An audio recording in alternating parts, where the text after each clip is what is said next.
Eto na, Sara Duterte, natuklasan biglang nagtago na. Ayaw na ho magpakita. Hinahanap na ho.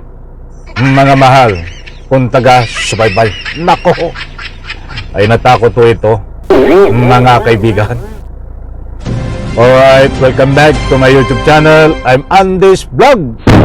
Napakainit na naman mga kaibigan. Itong ating bibigyan ng daan. Sapagkat kaya pala ilang araw ho natin, medyo matagal-tagal na rin na hindi nagpapakita sa anumang stream media. Itong si Sara Duterte, ito pala ay biglang nagtago na. Eh, bakit ka magtatago, Sara Duterte? Ano ang kinatatakutan mo? Isang like muna sa video na ito kung nagustuhan nyo po. Sabay-sabay po nating i-like ang video na ito. Sa lahat ng hindi pa nakasubscribe dito sa aking YouTube channel, please subscribe. Pwede rin po kayo mag-share ng video na ito. Eto, dito muna tayo kay Sara Duterte. Sa kabila ho ng katahimikan ngayon ni Sara Duterte, ay ganun din ho, kaya pala ito ay hindi po natin nakikita na ay bigla ho nga nagtago at ito ay takot na takot. Mga kaibigan, hindi na ho magpapakita eh, kahit napakarami na ho naghahanap. Ano ang kinakatakot nito? Ay alam niyo ho ngayon ay kabi-kabila ang rally. Kung mapapansin niyo po sa ibang bansa, padaanan kong kaunti sa Nepal, yung mga corrupt na official ho ay pinasok ang kanilang opisina, at yung mga corrupt na official ng kanilang bansa na katulad ni Sara Duterte na corrupt, nagnanakaw ng pera ng taong bayan, ay hinilaw palabas binitbit. Ikaw ba ganyan ba ang kinatatakutan mo, Sara Duterte? Kaya't bigla ka nagtago? Magpakita ka naman. Eto mga kaibigan, shoutout po sa lahat. Bibigyan po natin ng linaw ito dahil marami na po naghahanap kay Sara Duterte, Sara Maulustay Piatos. Eto po.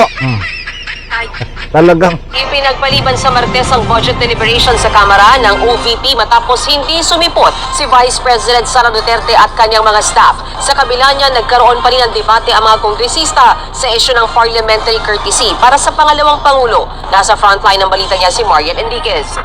Naggo! Ay ito na naman yung ginagano natin mga kaibigan. Deliberation ng budget. Ano po ang nangyari? Ay kulang-kulang 1 bilyon ho ito. Subalit pinagtataguan ho ni Sara Duterte at natatakot na humarap, natatakot na tanungin.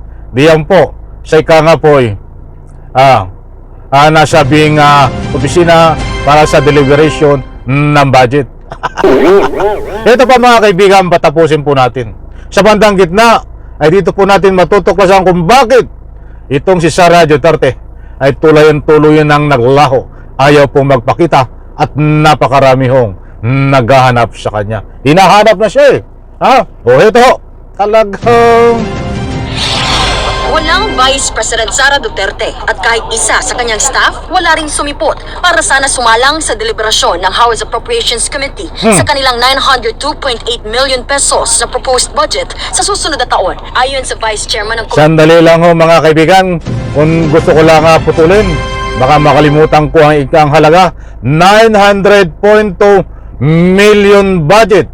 Kulang-kulang 1 billion budget po yan. Malapit na maging 1 billion ang magiging budget ho ni Sara Pusit Lustay Duterte. Anak ng katakot-takot. Saan po galing yung pera na yon? Galing po sa tax ng pera ng taong bayan. Inipon ho yan para lang ibigay kay Sara Duterte kung maaaproban. Ang tanong, saan naman dadalhin ni Sara Pusit Duterte? Bakit tayo ay nagbibigay ng pera kay Sara Duterte? Dahil bilang supli na nagtatrabaho siya sa Republika ng Pilipinas? Pwedeng sweldo, pwedeng budget. Paano na yan? Kung kulang-kulang 1 bilyon yan, bibigyan si Sara Duterte. Subalit, ang malaking tanong, bakit hindi siya nagtatrabaho, mga kaibigan. Panay ang kalukuhan na pinagagagawa. Panggulo ng Pilipinas, parang buang. Kailangan dalhin na ho ito sa pinakamalapit na patinginan, espesyalista na albularyo. Mapapahaba tayo Marami ko pang dapat ibigay na public opinion doon. Kukulangin tayo sa oras ito. Na si Congressman Jose Alvarez, kaninang umaga pa lang ay sumulat na raw sa kanila ang Office of the Vice President. Si OVP Assistant Secretary Lemuel Ortonio raw dapat ang papupuntahin nila. Pero hindi raw ganito ang sistema ng komite. Kung hindi raw kasi makapupunta si VP Sara, ang susunod sa kanya na Undersecretary ang dapat na pumunta. Ako na mismo ang nag-advise sa kanilang umaga na wag na kayong pumunta dito. Dahil dyan, inilipat ang budget hearing ng OVP sa susunod na Martes. I have the assurance of the Vice President. Ayaw ko na ang ituloyan, kalukuhan yan. Mga pinagsasabi nyo yan sa kakampi ni Sara Duterte, mga bata ni Sara Duterte. Yung nagsasalita na yun. Nauulit na naman, mga kaibigan. Nung nakaraang budget ni Sara Duterte, umatind ho siya. At nagkaroon po doon sa kanyang ikangapoy, habang tinatanong siya, ay nagagalit ho. Siyempre, kahit saan tayo lumugar, kahit hindi po sa deliberation ng budget, yung normal na tao na lang, mga mahal kong taga-subaybay, isang halimbawa, yung iyong anak ay hingi ng pera sa iyo. Yung anak mo, tatanungin mo kung saan gagamitin ang pera. That is the legal at ikangay kultura ng ginagawa ng ordinaryong tao.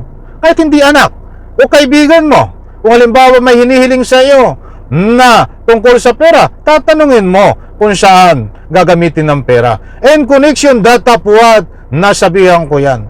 Itong si Sara Duterte, noong nakaraang taon, pipera ngayon. Humarap po sa deliberation budget, tinatanong ho siya, ay nagagalit ho pag tinatanong, Sara Duterte, saan mo gagamitin ang pera na ito? Pwede bang i-explain mo? Para naman maliwanagan ng taong bayan. Dahil pera ng taong bayan yan. Karapatan na malaman ng taong bayan. Ay nagagalit ito si Sara Duterte. Hindi yung nagsalita kung saan gagamitin. At bigla hong nag-walk out. At mayroon pang ginawa siya na nililihis ang issue tungkol sa politika. Ang sinasabi niya, anak ng katakot-takot. Tapos ngayon, mangyayari na naman. Kaya't marami ang naghahanap diyan po sa Kamara sa kanyang budget deliberation para sumalang siya at sagutin kung saan gagamitin ang nandun sa proposed budget na pera na kulang-kulang 1 billion 900 something million saan gagamitin ni Sara Duterte. Yan ba'y basta nyo nalang ibibigay kay Sara Duterte na hindi mo matatanong si Sara Duterte kung saan gagamitin ang pera na yan? Ay hindi naman pag-aari ni Sara Duterte ang pera na yan pera ng taong bayan na galing mo sa buwis. Oo, tama, karapatan na ipamahagi yan, but dapat naman kung sino ang tatanggap ng pera na yan ay ilagay sa tamang paraan, huwag ilagay sa pera o bulsa ni Sara Pusit Duterte na magnanakaw allegedly ng pera ng taong bayan. Mga kaibigan, alam ko nakuha nyo ang gusto kong ipunto. Kaya't abangan po natin, mga mahal kong taga-subaybay, dahil in-schedule po ulit ang deliberation budget para tanungin si Sara Duterte. Kaya nga't nasabi po natin, biglang nagtago si Sara Duterte. Marami na nagbibigay ng public opinion. Baka ito'y nakatakas na? Hindi naman siguro. Marami rin nagbibigay ng anumang public opinion ay takot lumabas dahil baka kuyugin ng maraming nagrarally na mga galit na mga taong bayan na karamihan din po ay kabataan. Mag-aaral. Katulad nung nangyari sa Nipalo. Pinuyog yung mga magnanakaw, pinagtulong-tulungan, binabato-bato pa dun sa tubig. Deserve nila. Marami rin nagbibigay ng public opinion. Baka nasa proposed budget lang yan. Ganito ang ikangay pagagastusan. Ba't hindi ho mangyayari yun? Bagpos, ilalagay sa sariling bulsa. Kaya bantayan po natin ito, mga mahal kong taga-subaybay. Sanlay ko sa video na ito. Maraming salamat po. Bye. Palapakan.